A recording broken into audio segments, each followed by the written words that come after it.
नमस्कार दोस्तों, वेलकम। स्वागत करता हूं आप सभी का आरएस जंक्शन पर। मैं हूं घनश्याम और वर्ल्ड ज्योग्राफी पर हम चर्चा कर रहे थे। हमारी पिछली कक्षाओं में हमने प्रशांत महासागर जो है उससे जुड़ी समस्त अवधारणाओं और समस्त जो उसके ज्योग्राफिकल फीचर्स हैं उन पर बात की।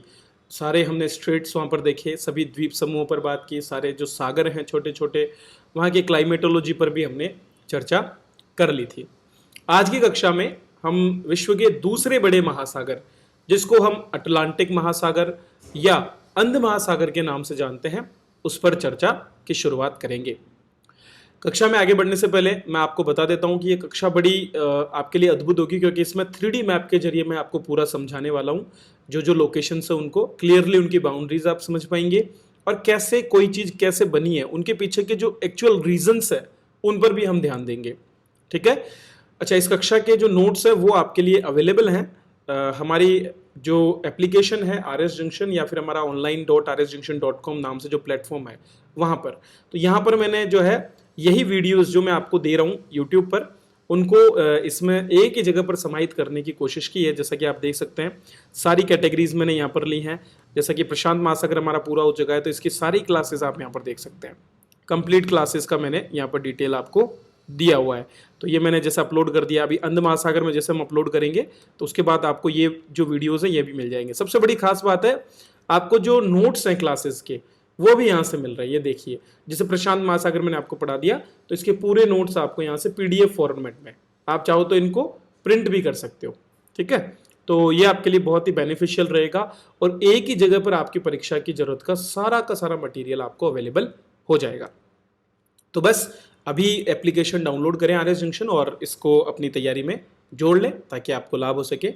चलिए, तो हम आज चर्चा करते हैं अटलांटिक महासागर के बारे में। दोस्तों, अटलांटिक महासागर जो है विश्व का दूसरा सबसे बड़ा महासागर है। जैसा कि आप इस चित्र में देख सकते हैं, अटलांटिक महासागर का आकार जो है एस की आकृति में है और ये जो है विश्व के कुल जल का 29% जो है धारण करता है। अर्थात महासागरीय जो हमारी भूमि क्षेत्र है उसका 29% कौन धारण करता है? अकेला अटलांटिक महासागर। तो भूमि क्षेत्र अगर माने पूरा, जो पूरा भूमि क्षेत्र है, कंप्लीट जो लैंड पूरा का पूरा हमारा जो पृथ्वी का जो धरातल है उसका ये लगभग 20% कवर करता है। जो ग्लोब है उसका 20% ये कवर करता है। जबकि केवल जल क्षेत्र की बात करूं तो जल क्षेत्र का ये लगभग 29% जो एरिया है उसको कवर अप करता है। इसको ये भी कहा जाता है कि जैसा कि आप सभी जानते हैं कि ये जो यूरोप है ये पुरानी दुनिया के रूप में कहा जाता है। जब यूरोपीय जो आप ग्रंथ पढ़ोगे तो वो कहते हैं कि यूरोप पुरानी दुनिया है, जबकि जो अमेरिका और जो आपका नॉर्थ अमेरिका का एरिया है इसको नई दुनिया कहा जाता है। तो ऐसा भी कहा जाता है कि ये नई दुनिया को पुरानी दुनिया से अलग करने का काम भी करता है। ठीक है। इसकी आकृति एस आकार की है। उत्तरी क्षेत्र में इसके आर्कटिक सागर है। ठीक है, ये वाला जो बाउंड्री है यहाँ पर आर्कटिक सागर है। यहीं पर दो द्वीप ग्रीनलैंड और आइसलैंड इसको आर्कटिक से अलग करते हैं। इसके पश्चिमी दिशा में, उत्तर पश्चिम की अगर हम बात करें तो पूरा का पूरा एरिया जो है नॉर्थ अमेरिका जो महाद्वीप है उसका है, जबकि दक्षिण में जो है दक्षिण पश्चिम में इसके साउथ अमेरिका महाद्वीप स्थित है। इसी तरह से इसकी दक्षिणी सीमाएं आपके अटलांटिक महासागर से जुड़ी हुई है। इसके दक्षिण पूर्व में पूरा का पूरा अफ्रीकी महाद्वीप जो है वो जुड़ा हुआ है। केवल एक चैनल इसको हिंद महासागर से जोड़ता है। इसी तरह से अगर हम उत्तर की ओर आए तो उत्तर पूर्व दिशा में यूरोप जो महाद्वीप है वो इससे जुड़ा हुआ है। बीच में ये मोरक्को स्ट्रेट से जो है भूमध्य सागर से अलग होता है। तो ये है आपके अटलांटिक महासागर का एक विजुअल जो आप देख सकते हैं। तो अलग अलग महासागरों से ये जुड़ा हुआ है, आप देख सकते हैं। जैसे अटलांटिक महासागर से ये जुड़ा हुआ है, इसी तरह से आर्कटिक से जुड़ा हुआ है, ये आपके प्रशांत महासागर से भी जुड़ा हुआ है और आपके हिंद महासागर से भी जुड़ा हुआ है। तो ये चारों के चारों महाद्वीप जो हैं, चारों के चारों जो महासागर हैं उनसे कनेक्टेड है। ठीक है। चलिए, तो इस पर थोड़ा सा और जानकारी ले लेते हैं। अब आप देख पा रहे होंगे कि यहाँ पर बीच में ये आपको इक्वेटर दिख रही होगी। ठीक है, सॉरी, इक्वेटर है आपका, हाँ यहीं पर है, ये आपका इक्वेटर है। और इक्वेटर का काम है इस एस शेप्ड जो आपका महासागर है इसको दो भागों में डिवाइड करना। ठीक है, तो ये एस शेप में इसे दो भागों में डिवाइड करता है बिल्कुल बीच से, और ये डिवाइडेशन करने के बाद में हम इसे उत्तरी अटलांटिक महासागर और दक्षिणी अटलांटिक महासागर के नाम से जानते हैं। ठीक है, दो पार्ट में कौन डिवाइड करता है? यहीं से जो हमारी भूमध्य रेखा है, यहीं से आपकी काउंटर इक्वेटोरियल करंट बहती है।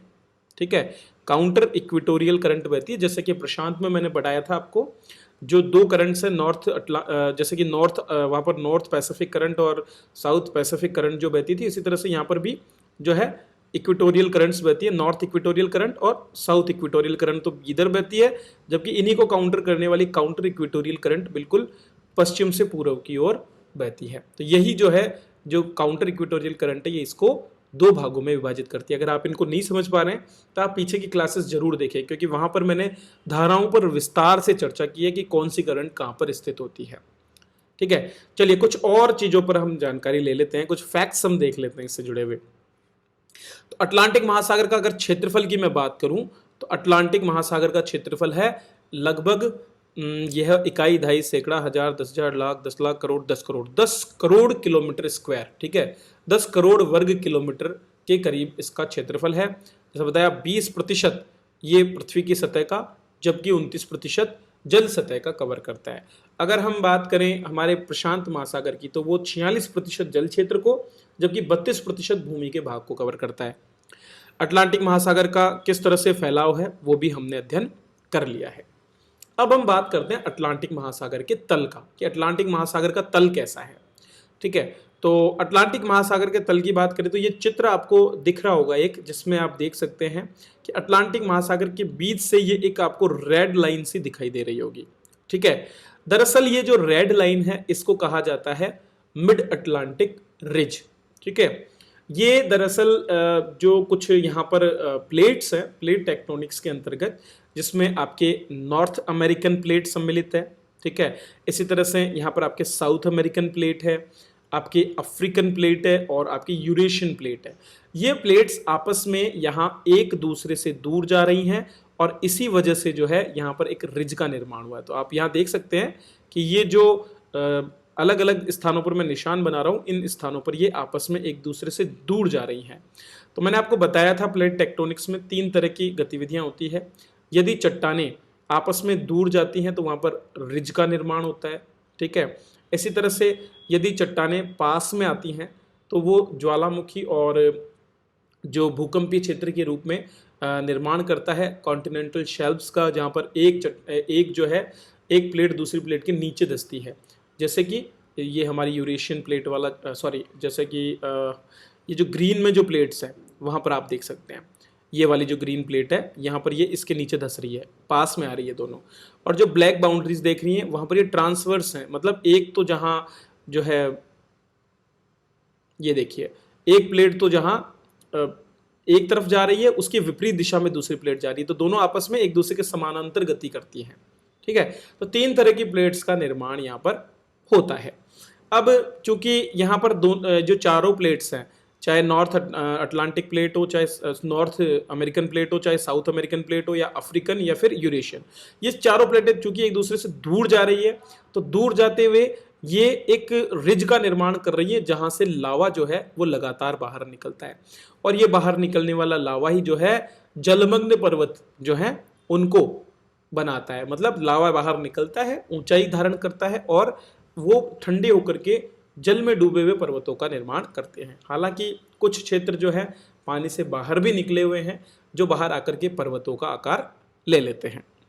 इसे हम कहते हैं मिड अटलांटिक रिज, क्योंकि ये अटलांटिक महासागर के बिल्कुल बीचों बीच है। अगर इसके हम विस्तार की बात करें तो ये उत्तरी ध्रुव में जो 87 डिग्री एन है, ठीक है, यहां से लेकर के और दक्षिण में 54 डिग्री साउथ पर ये विस्तारित है। यहाँ जो जॉर्जिया द्वीप जो हम पढ़ेंगे आगे, वहां तक ये विस्तारित है। ये पूरा का पूरा एरिया इन प्लेट्स की वजह से रिज है, क्योंकि ये प्लेट्स एक दूसरे से दूर जा रही है। ठीक है, तो ये हो गया कंप्लीट डिटेल्स इसके बेस की। चलिए थोड़ा सा और जानकारी हम ले लेते हैं मध्य अटलांटिक कटक के बारे में।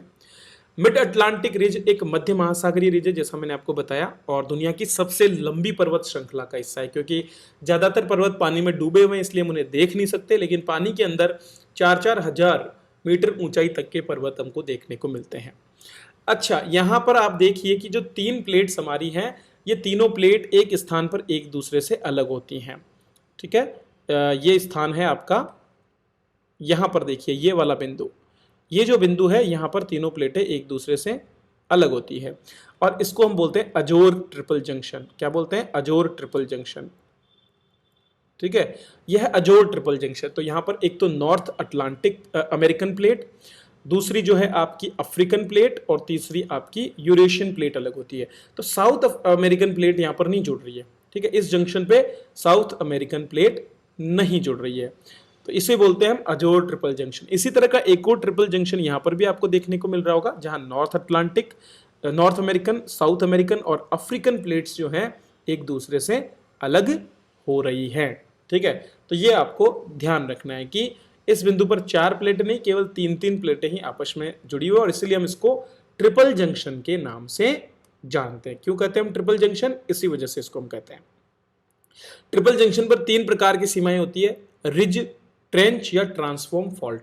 तो ट्रांसफॉर्म फॉल्ट कहां पर होगी? जहां पर समानांतर प्लेटें जा रही है। रिज कहां पर होगा? जहां पर प्लेटें दूर जा रही है। और ट्रेंच कहां बनती है, गर्त कहां बनता है? ट्रेंच वहां बनता है जहां पर प्लेटें पास में आती है और एक प्लेट दूसरी प्लेट के नीचे चली जाती है। इसी तरह से भूमध्य रेखा के पास में ही मध्य अटलांटिक रिज को रोमनचे ट्रेंच द्वारा उत्तरी अटलांटिक रिज और दक्षिणी अटलांटिक रिज में विभाजित किया गया है। ये बिल्कुल आप देख सकते हैं, मैंने जैसा कि बताया भूमध्य रेखा का जो मैंने चित्र में आपको बताया था, जस्ट अ मिनट मैं आपको दिखा देता हूँ। ये जो स्थान है यहाँ पर एक रोमनचे नामक ट्रेंच है। ठीक है, वहीं पर ये 2 भागों में विभाजित होता है। चलिए, रोमनचे ट्रेंच की बात करें तो ये एक संकीर्ण सबमरीन ट्रेंच है। सबमरीन क्यों बोल रहे हैं? क्योंकि ये ट्रेंच पूरी की पूरी पानी में डूबी हुई है। ठीक है, पानी में डूबी हुई है इसलिए हमने इसको बोला सबमरीन ट्रेंच, और इसकी अधिकतम गहराई है 7,758 मीटर, जो क्या करती है? हमारी मध्य अटलांटिक रिज को 2 भागों में विभाजित करती है।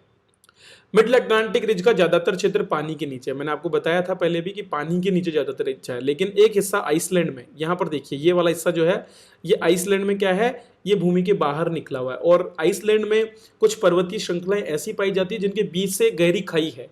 तो वो गहरी खाई जो बनी हुई है ना, वो दरअसल आपकी मिड अटलांटिक रिज का ही एक हिस्सा है। ठीक है, आइसलैंड भूमि से बाहर आ गया है, लेकिन इसके बीच से एक गहरा खाई वाला क्षेत्र मिलता है। वैसे तो आइसलैंड में पूरे क्षेत्र में पर्वत है, लेकिन बीच से एक हिस्सा ऐसा निकलता है जो एक खाई सा या एक मार्ग सा बनाता है, और यही दरअसल ये मिड अटलांटिक रिज को दर्शाता है।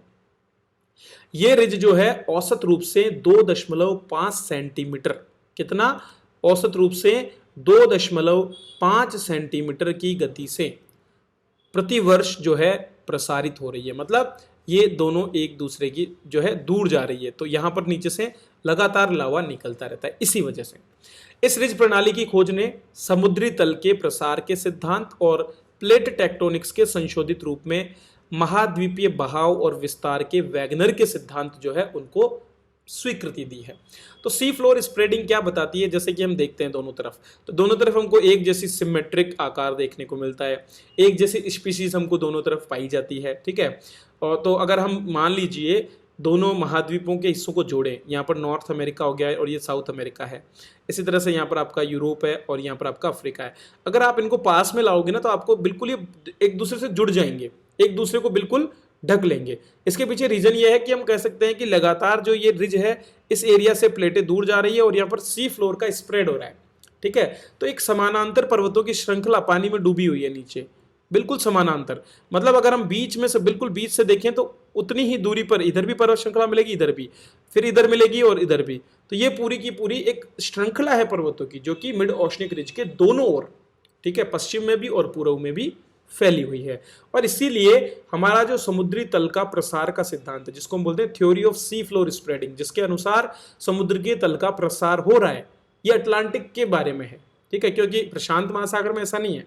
प्रशांत महासागर में केवल आपके जो आगे नाजका प्लेट और जो प्रशांत प्लेट है, अटलांटिक प्लेट, पैसिफिक प्लेट है, उनके बीच में ही एक छोटी सी रिज मिलती है देखने को। बाकी अन्य जगह पर रिज नहीं है, वहाँ पर ट्रेंच है जहाँ पर बहुत से द्वीप बने हुए हैं। हमने ये देखा था रिंग ऑफ फायर वाला एरिया। तो सी फ्लोर स्प्रेडिंग को बहुत अच्छी तरह से जो है एक केवल ये अटलांटिक महासागर है जो व्याख्यातित करता है। उसी तरह से वैगनर की जो थ्योरी थी कॉन्टिनेंटल ड्रिफ्ट की, मतलब कि हमारे जो कॉन्टिनेंट्स है वो ड्रिफ्ट कर रहे हैं, तैर रहे हैं, किसके ऊपर, हमारा जो नीचे एस्थेनोस्फेयर है उसके ऊपर, दुर्बलता मंडल जो है उसके ऊपर ये तैर रहे हैं, उसको भी ये सामान्य स्वीकृति को जन्म देता है। बिल्कुल इसको ये जायज ठहराता है। अगर अटलांटिक महासागर की लवणता की बात करें तो सतही जल की लवणता में ये दुनिया के जो खुले समुद्र हैं उनमें सबसे नमकीन महासागर है। मतलब जो 5 महासागर हैं उनमें से सबसे ज़्यादा लवणता वाला महासागर माना जाता है, क्योंकि यहाँ 33 से लेकर के 37 भाग प्रति हजार की लवणता पाई जाती है। हालांकि ये लवणता अक्षांश और मौसम के साथ बदलती है। वाष्पीकरण हो गया, अगर ज़्यादा वाष्पीकरण है तो लवणता ज़्यादा होती है क्योंकि पानी कमी हो जाएगी। वर्षा ज़्यादा हो रही तो लवणता कम हो जाती है। अगर नदियों का प्रवाह किसी क्षेत्र में हो रहा है तो ऐसे में भी जो है लवणता कम होती है। और अगर समुद्री बर्फ पिघल के मिल रही है तो भी लवणता कम होती है। तो ये 4 कारण हैं जो सतह के लवणता मूल्यों को प्रभावित करते हैं। अगर आपसे पूछ ले कि समुद्र की लवणता को प्रभावित करने वाला कौन सा एक कारक नहीं है, तो ये चारों कारक सम्मिलित हैं। अब अगर हम बात करें कि हमारे यहाँ पर लवणता सबसे ज़्यादा किस क्षेत्र में है, ठीक है, अगर ये प्रश्न हम पूछें तो लवणता सबसे ज़्यादा पाई जाती है दोस्तों बिल्कुल भूमध्य रेखा पर। इसका रीजन क्या है, इस भूमध्य रेखीय क्षेत्र पर लगातार बारिश का मौसम रहता है, ठीक है, और बारिश की वजह से बहुत बड़ी मात्रा में पानी यहाँ पर आता है। तो भारी उष्णकटिबंधीय वर्षा की वजह से सबसे कम लवणता हमको भूमध्य रेखा पर मिलती है। ये केवल इसलिए क्योंकि यहाँ पर बारिश ज़्यादा होती है। लेकिन सामान्य रूप से अगर आप देखेंगे तो सबसे कम लवणता वाला क्षेत्र माना जाएगा 25 डिग्री उत्तरी और सबसे जो कम लवणता वाला क्षेत्र माना जाएगा वो होगा आपका ज्यादातर उच्च अक्षांश वाला और तटों वाला क्षेत्र। क्यों? क्योंकि एक तो उच्च अक्षांशों पर बर्फ का जो है रहता है कि बर्फ काफी मात्रा में वहां पर होती है, वाष्पीकरण भी कम होता है। और दूसरा उन क्षेत्रों में नदियां हैं, जैसे कि उत्तरी अमेरिका के तट पर हम देखें या फिर हमारे यूरेशिया के तट पर देखें तो यहाँ पर बड़ी मात्रा में जो है पानी की आवक होती रहती है, तो लवणता कम रहती है। और सबसे ज्यादा लवणता कहाँ होती है? 25 डिग्री नॉर्थ और 25 डिग्री साउथ पर, ठीक है, उपोष्ण कटिबंधीय क्षेत्र। क्योंकि यहाँ पर एक तो कर्क और मकर रेखा पर धूप काफी तेज पड़ती है और वर्षा भी कम होती है। तो कम वर्षा और ज्यादा वाष्पीकरण होने या वेपराइजेशन होने की वजह से 25 डिग्री उत्तर और 25 डिग्री दक्षिण में सबसे ज्यादा लवणता पाई जाती है। इसीलिए आप देखेंगे कि महाद्वीपों के जो ज्यादातर लवणीय जो हमारे झीलें हैं वो भी इसी क्षेत्र में आपको देखने को मिलती है, ठीक है। चलिए, हालांकि झीलों को और भी बहुत से कारण इसमें प्रभावित करते हैं। अब हम बात करेंगे हमारा जो उत्तरी अमेरिका है इसके जितने भी द्वीप है, इसके अंदर स्थित जो द्वीप है उनके बारे में। तो जैसा हमने प्रशांत में किया था, नॉर्थ से हम शुरुआत करते हैं और यहाँ पर भी हम उसी तरह से शुरुआत करने वाले हैं। तो सबसे बड़ा जो दुनिया का द्वीप है जिसको हम ग्रीनलैंड द्वीप के नाम से जानते हैं वो दरअसल यहीं पर स्थित है। आपको ग्रीनलैंड की बाउंड्री यहाँ पर दिख रही होगी, ठीक है, चित्र में। ये ग्रीनलैंड आपका द्वीप है, ठीक है, और ये है डेनमार्क के अंडर में। तो आपका आइसलैंड और ग्रीनलैंड दोनों ही डेनमार्क की ही जो है स्वायत्त क्षेत्र हैं, डेनमार्क देश के। और ग्रीनलैंड का वैसे तो ज़्यादातर हिस्सा जो है ना आर्कटिक सर्कल की उधर है। आर्कटिक सर्कल मतलब वो सर्कल जो कि आर्कटिक की सीमा को निर्धारित करता है। ये देखिए आप, ये आपके आर्कटिक महासागर की सीमा है। तो ये जो रेड में सर्कल दिख रहा है ना, ये आर्कटिक सर्कल कहलाता है। क्यों? क्योंकि इस सर्कल का काम क्या है, ये सर्कल आपके सीमा निर्धारित करता है आर्कटिक की, ठीक है। तो 2 पोलर सर्कल जो है, एक अंटार्कटिक सर्कल है और एक आर्कटिक सर्कल है, ठीक है। अब अगर हम बात करें इस रीजन के नॉर्थ वाले एरिया को, तो हम उसको आर्कटिक जोन बोलते हैं क्योंकि ये डिवाइड कर रहा है। और इसके जो नीचे का एरिया है, ठीक है, जस्ट साउथ वाला, उसको हम बोलते हैं नॉर्थ टेम्परेट जोन। तो ये एक डिवाइडेशन यहाँ पर हमें देखने को मिलता है, ये आपको ध्यान रखना है। आर्कटिक सर्कल कहाँ पर स्थित है? ये 66 डिग्री साउथ नॉर्थ पे, और अंटार्कटिक सर्कल है 66 डिग्री साउथ पर। तो ये भी आपको ध्यान रखना है, ठीक है। 66 डिग्री नॉर्थ पर आर्कटिक सर्कल है और 66 डिग्री साउथ पर। 1/2 हम लेते हैं, 66 × 1/2। तो 1/2 में नहीं बोल रहा हूँ, आपको बस ध्यान रखना है कि 66 पर आर्कटिक है नॉर्थ में और साउथ में अंटार्कटिक सर्कल है, जो कि एक तरह से बाउंड्रियों को निर्धारित करता है। ठीक है, चलिए। अच्छा, यहाँ से आप देखेंगे कि आधे समय के लिए जो हमारा कर्क रेखा है उस पर ज़्यादातर जो हमारा सूर्य है वो चमकता है। ठीक है, और इस आर्कटिक सर्कल के उधर के हिस्से में अगर हम देखें, दिन और रात की स्थितियाँ बहुत भिन्न होती है। यहाँ पर दिन की अगर माने तो इस क्षेत्र में जो है दिन की अवधि और रात की अवधियाँ क्रमशः 3 माह और 9 माह के लिए रहती है। मतलब लगातार इन क्षेत्रों में जो है इसी तरह से 3 महीने के लिए पूरे समय जो है रात रहती है और इसी तरह से 3 महीने के लिए पूरे समय दिन रहता है। इस तरह की स्थिति भी हमको देखने को मिलती है। ये आर्कटिक सर्कल वाले जिसका उत्तर का एरिया है उसमें। तो यहाँ पर हम द्वीप की बात कर रहे थे हमारे की, जो है ग्रीनलैंड। ग्रीनलैंड दुनिया का सबसे बड़ा द्वीप है। सेकंड नंबर पे मैंने आपको बताया था न्यू गिनिया, जो कि हमारे प्रशांत महासागर में, और थर्ड नंबर पे बोर्नियो, जो कि प्रशांत महासागर में। चौथे नंबर का जो द्वीप है जिसको हम बोलते हैं मेडागास्कर, वो कहाँ पर आपके, वो है आपके ये मेडागास्कर है, जो कि अफ्रीका के पास में हिंद महासागर में स्थित है। और इसके बाद में जो 5वें नंबर का सबसे बड़ा द्वीप है वो भी आपके अटलांटिक में ही है। ठीक है, और ये है आपका बैफिन द्वीप। ये देखिए, ये जो बैफिन द्वीप है, ठीक है, ये यहाँ पर 5वां दुनिया का सबसे बड़ा द्वीप समूह है, ये ध्यान रखना है। तो ग्रीनलैंड पहला हो गया। तो पहला जो दुनिया का सबसे बड़ा है वो कहाँ पर है, अटलांटिक महासागर में। दूसरा आपका जो है न्यू गिनिया, वो प्रशांत में है। तीसरा बोर्नियो भी प्रशांत में है। चौथा मेडागास्कर हिंद महासागर में, और 5वां बैफिन द्वीप जो है वो अटलांटिक महासागर में ही माना जाता है। ये 5 बड़े द्वीप हो गए। इसके बाद क्रमशः Sumatra, Honshu, great Britain, Victoria island और इनके सबके नाम आते हैं। तो मैं आपको नोट्स में प्रोवाइड करवा दूंगा उनकी पूरी लिस्ट। ठीक है, पहले हम बात कर लेते हैं ग्रीनलैंड पर। ग्रीनलैंड आपके 2 महासागर, एक तो हो गया अटलांटिक महासागर और दूसरा हो गया आर्कटिक महासागर। ठीक है, इन दोनों से घिरा हुआ है। ठीक है, इसके अलावा कनाडा है। ठीक है, कनाडा इसके दक्षिण पश्चिमी क्षेत्र में है। इन सभी से ये पूरी तरह से घिरा हुआ है। यहाँ पर केवल ग्रीनलैंड अकेला द्वीप नहीं है, ग्रीनलैंड एक द्वीप समूह है जिसमें न केवल ग्रीनलैंड बल्कि इसके साथ साथ छोटे छोटे अनेक और भी द्वीप है। देखो, ये देखो, छोटे छोटे यहाँ पर बहुत से द्वीप हमको देखने को मिलते हैं।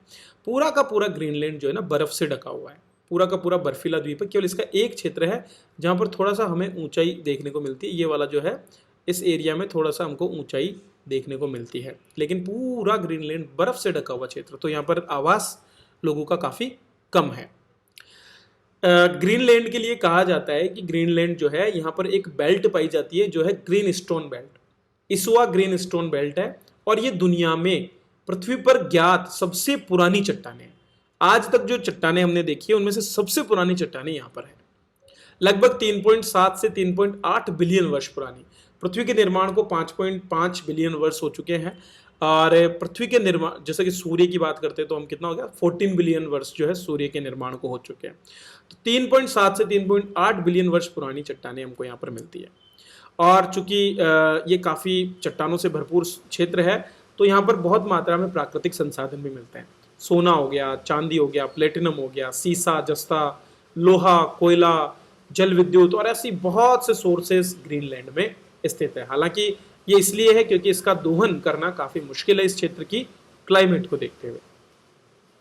ग्रीनलैंड के बाद में हमारा जो दूसरा द्वीप इस क्षेत्र में आता है उसका नाम है हमारा आइसलैंड।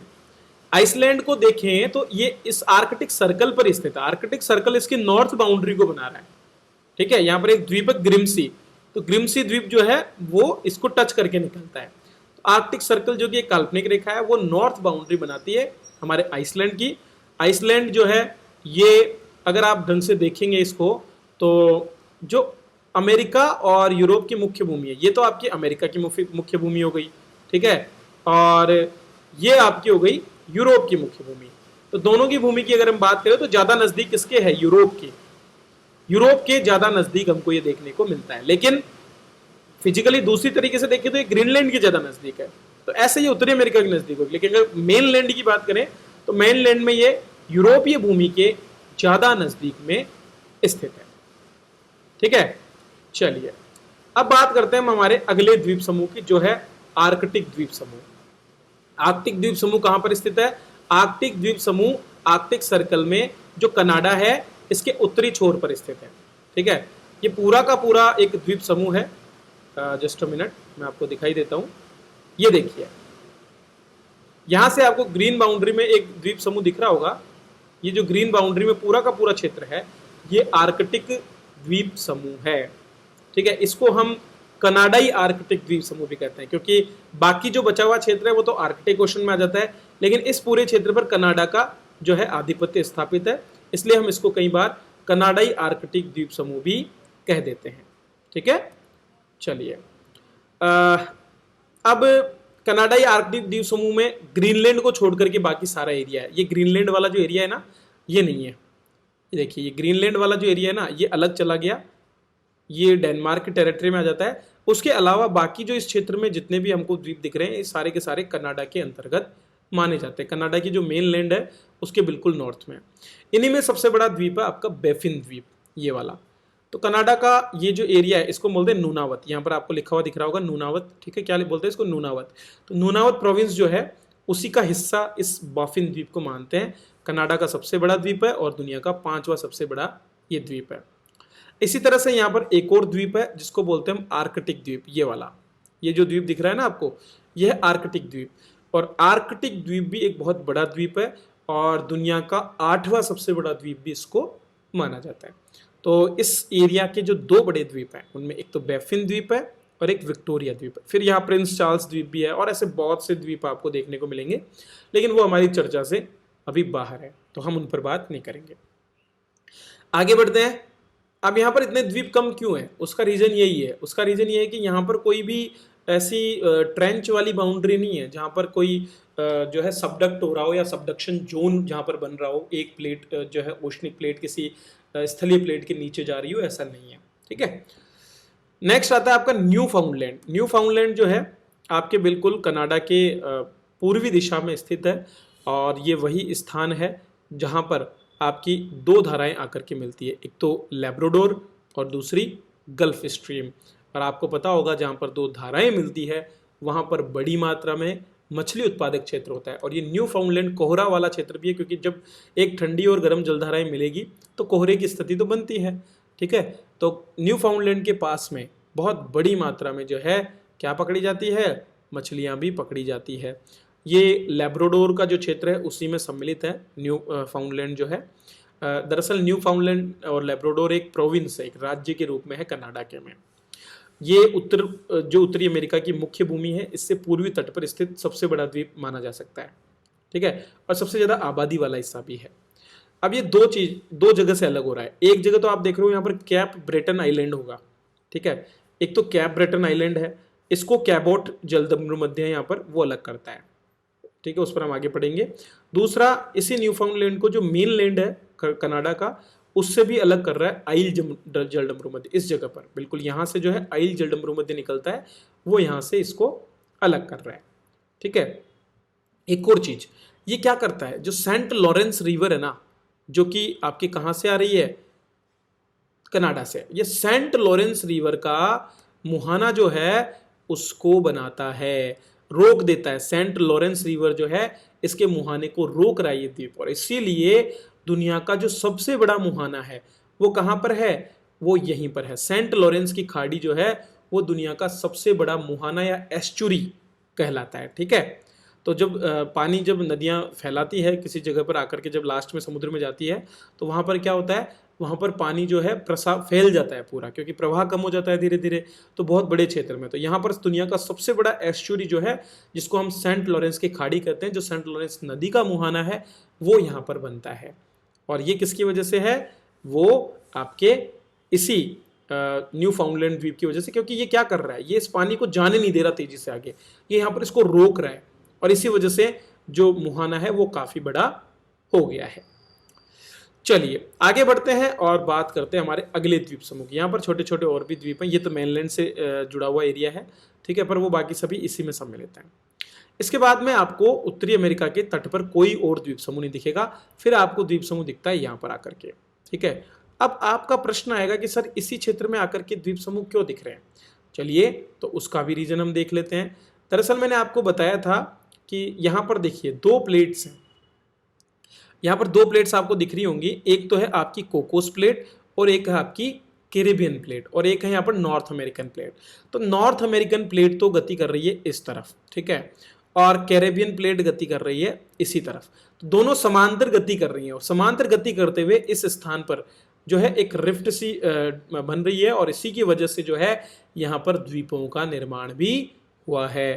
तो इस पूरे क्षेत्र में रिफ्ट एरिया होने की वजह से द्वीप का निर्माण हमको देखने को मिलता है, जिनको हम बोलते हैं सम्मिलित रूप से कैरेबियन द्वीप्स। तो यहाँ पर बनते हैं हमारे कैरेबियन द्वीप। तो चलिए हम इन कैरेबियन द्वीप पर भी चर्चा कर लेते हैं, ठीक है। कैरेबियन द्वीप जो है ये भी एक बहुत बड़ा द्वीप समूह है कंप्लीट। इसमें बहुत सारे द्वीप है, जिनमें सबसे पहले जो द्वीप आते हैं उनको बोलते हैं हम लुकायन द्वीप समूह। क्या बोलते हैं? लुकायन द्वीप समूह। तो ये बहुत सारे द्वीप हैं यहाँ पर एक साथ मिलकर के, ठीक है। ये जो छोटे छोटे आप बहुत से द्वीप देख रहे हो, ग्रैंड बहामा हो गया, ग्रैंड अबाका हो गया, कैट आइलैंड हो गया, ठीक है, ये सारे के सारे द्वीप जिनको हम बहामा द्वीप समूह के नाम से भी जानते हैं, ये बहामा राष्ट्रमंडल, ठीक है, और कुछ ब्रिटिश क्षेत्रों को अपने अंदर सम्मिलित करते हैं। ये अपने आप में एक राष्ट्रमंडल है या राष्ट्रमंडल देशों का एक समूह है जिसको हम बहामा भी कहते हैं, ठीक है। इसके बाद में यहाँ पर इसके जस्ट दक्षिण में आपको क्यूबा दिख रहा होगा। क्यूबा मिसाइल संकट आप सभी ने सुना होगा। क्यूबा की राजधानी है आपके पास में हवाना, ठीक है, लार्जेस्ट सिटी भी इसको हम बोल सकते हैं। क्यूबा खुद भी एक द्वीप समूह है और ये मैक्सिको की खाड़ी और अटलांटिक महासागर के संगम पर उत्तरी कैरेबियन सागर में स्थित है। अब देखो यहाँ पर आपको ये सारा देख लेना चाहिए। यह है आपकी गल्फ ऑफ मैक्सिको, ये हो गया आपका कैरेबियन सागर, ठीक है, देख लीजिए तीन ही चीजें यहाँ पर, गल्फ ऑफ मैक्सिको, कैरेबियन सागर और अटलांटिक ओशन। तो ये तीनों को अलग कर रहा है यहाँ पर, ये देखिए इनके जंक्शन पर है तीनों के पे। यहाँ पर गल्फ ऑफ मैक्सिको है, यहाँ पर आपका कैरेबियन सी है और यहाँ पर अटलांटिक ओशन है। तो तीनों के जंक्शन पे स्थित है आपका क्यूबा, ठीक है। इसी तरह से इसके जस्ट नीचे की तरफ आप चलोगे तो आपको एक और जो है द्वीप देखने को मिलता है जिसको हम बोलते हैं जमाइका, ठीक है। जमाइका जो है ये तीसरा सबसे बड़ा द्वीप है यहाँ पर। पहला द्वीप तो आपका क्यूबा हो गया, दूसरा द्वीप आपको ये दिख रहा होगा डोमिनिकन, ठीक है, हिस्पोनिया भी इसको हम बोलते हैं। क्या बोलते हैं हम इसको? हिस्पोनिया द्वीप। तो दो हिस्से हैं इसके, एक तो हैती है और एक डोमिनिकन रिपब्लिक है, दो देश इसमें है। तो पहला तो क्यूबा हो गया, दूसरा आपका जो है हिस्पोनिया हो गया, हिस्पोइनोला, और तीसरा हो गया आपका जमैका। ये तीन द्वीप यहाँ पर सबसे बड़े हैं। जमैका भी अपने आप में एक अलग से देश है, ठीक है। चलिए, तो हिस्पाइनोला, जमाइका और हमारा क्यूबा, ये तीन यहाँ पर द्वीप हैं। अगर हम बात करें हिस्पाइनोला की, तो हिस्पाइनोला वाला जो द्वीप समूह है ये दुनिया का वेस्ट इंडीज जो एरिया है जिसको हम बोलते हैं कैरेबियन द्वीप समूह, ठीक है, उसका सबसे अधिक आबादी वाला द्वीप भी माना जाता है। इसी के पास में आपको प्योर्टो रिको दिख रहा होगा, ये है आपका प्योर्टो रिको, ठीक है। यहाँ पर भी प्योर्टो रिको कंट्री है और भी बहुत सारे छोटे मोटे द्वीप यहाँ पर सम्मिलित हैं। इसके बाद में आपको एक और क्षेत्र में बहुत छोटे छोटे से द्वीप दिख रहे होंगे और इस पूरे के पूरे क्षेत्र को या द्वीप समूह को बोलते हैं हम लेजर एंटिल्स, ठीक है। ये भी कैरेबियन सागर में द्वीपों का एक समूह है और इसका काम क्या है, जो आपका कैरेबियन सी जो है ना, इसको ये मुख्य जो आपका अटलांटिक महासागर उससे अलग कर रहा है। यहाँ पर आपका कैरेबियन सी है तो ये एक बाउंड्री बना रहा है यहाँ पर, ठीक है। तो बाउंड्री बनाने का काम इस द्वीप समूह का है जिसका नाम है लेजर एंटिल्स, ठीक है। इसी के लास्ट में आप ट्रिनिडाद एंड टोबैगो, आपने नाम सुना होगा, ट्रिनिडाद एंड टोबैगो, ये दोनों द्वीप भी इसी लेजर एंटिल्स का हिस्सा है। इसी तरह से इसी लेजर एंटिल्स में तीन द्वीप और हैं जिनको बोलते हैं हम ABC आइलैंड्स, ठीक है। ये देखो ABC, तीनों द्वीप समूह यहाँ पर स्थित हैं। क्या बोलते हैं हम इनको? ABC islands. क्यों? इनके नाम है अरूबा, बोनेर और करकाओ। तीन द्वीप हैं ये, A, B और C से शुरू होते हैं, इसलिए इनका नाम हमने ABC आइलैंड्स रख रखा है। तो कहाँ पर स्थित है? कैरेबियन द्वीप, कैरेबियन सागर में। तो क्या क्या देखा हमने यहाँ पर? हमने कुछ द्वीप समूह देखे, ठीक है। लुकायन द्वीप समूह हमने देखा, इस तरह से क्यूबा हमने देखा, फिर हमने जो है अगला हमारा द्वीप देखा जिसका नाम है हिस्पोइनोला, और लास्ट में हमने प्योर्टो रिको द्वीप देखा, और लास्ट में हमने इधर जो है एंटिल्स, जो है लेजर एंटिल्स, उनको देखा। ये हमारे यहाँ पर द्वीप इसमें कंप्लीट हो गए। ज़्यादा नहीं है, बहुत लिमिटेड है, जितना हमने प्रशांत में पढ़ा था उतना नहीं है। इसके बाद पूरे के पूरे जो दक्षिण अमेरिका का जो पूर्वी द्वीप है, पूर्वी जो तट है, वहाँ पर भी कोई द्वीप नहीं है। लास्ट में हम बिल्कुल एंड में आ जाते हैं और हमारे पास आता है फॉकलैंड द्वीप समूह, जहाँ से बहती है हमारी फॉकलैंड करंट, ठीक है। फॉकलैंड धारा भी आपको यहाँ से बहती हुई देखने को मिलेगी। तो ये फॉकलैंड जो है ये दो भागों में है, एक है वेस्ट फॉकलैंड और दूसरा है ईस्ट फॉकलैंड, ठीक है। और इसके अलावा छोटे छोटे लगभग 700 से ज़्यादा द्वीप है और ज़्यादातर हिस्सा जो है पहाड़ी क्षेत्र है। ये कंप्लीट हिस्सा जो है ये पहाड़ी क्षेत्र के रूप में है, तो अलग से उठा हुआ एक ये द्वीप है। नीचे मैंने आपको बता ही दिया था, ये पूरा का पूरा क्षेत्र जो है आपका एक द्वीप समूह जिसको बोलते हैं टिएरा डेल फुएगो। हमने पिछली बार यहाँ से मैगलन की जो है स्ट्रेट पड़ी थी, जहाँ से जो है प्रशांत महासागर से अटलांटिक महासागर में जाने का मार्ग है। और इसका अंतिम जो बिंदु है उसको हमने कैप हॉर्न के रूप में भी पढ़ा था, तो इस पर मैं आपसे पहले चर्चा कर चुका हूँ। ये पूरा का पूरा एक द्वीप समूह है जो कि अटलांटिक महासागर में माना जाता है। मैगलन जलडमरू मध्य के दक्षिण में है ये, मतलब मैगलन जलडमरू मध्य इसको अलग कर रहा है दक्षिण अमेरिका की मुख्य भूमि से। कैप हॉर्न इसका अंतिम बिंदु है और इसकी बाउंड्रीज आप देख सकते हो। एक और तो जहाँ पर आपका जो है दो कंट्रीज यहाँ पर आपको इसको डिवाइड कर रही है, एक तो चिली हो गया और दूसरा हो गया अर्जेंटीना, ठीक है। तो चिली और अर्जेंटीना ये दोनों इसको डिवाइड आधा आधा बांटते हैं, ठीक है। एक हिस्सा आपका चिली में है, एक अर्जेंटीना में। और जो ये कैप हॉर्न है ना, ये कहाँ पर है, ये चिली में स्थित है। सबसे अंतिम ये रेड कलर की जितनी बाउंड्री दिख रही है ना, ये आपका चिली है। नेक्स्ट आता है आपका साउथ जॉर्जिया। साउथ जॉर्जिया जो है ये भी आपका एक द्वीप समूह है, ठीक है। और ये भी कहाँ स्थित है, आपके अटलांटिक ओशन में। साउथ जॉर्जिया की अगर हम बात करें तो यहाँ पर साउथ जॉर्जिया और एक सैंडविच द्वीप समूह है। ये अटलांटिक महासागर में द्वीपों का संग्रह है।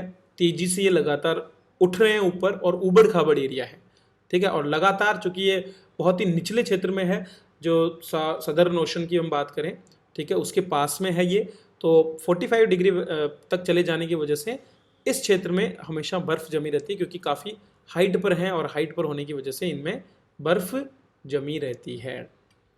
चलिए आगे बढ़ते हैं और बात करते हैं हमारे और द्वीप समूह की जो यहाँ पर स्थित है।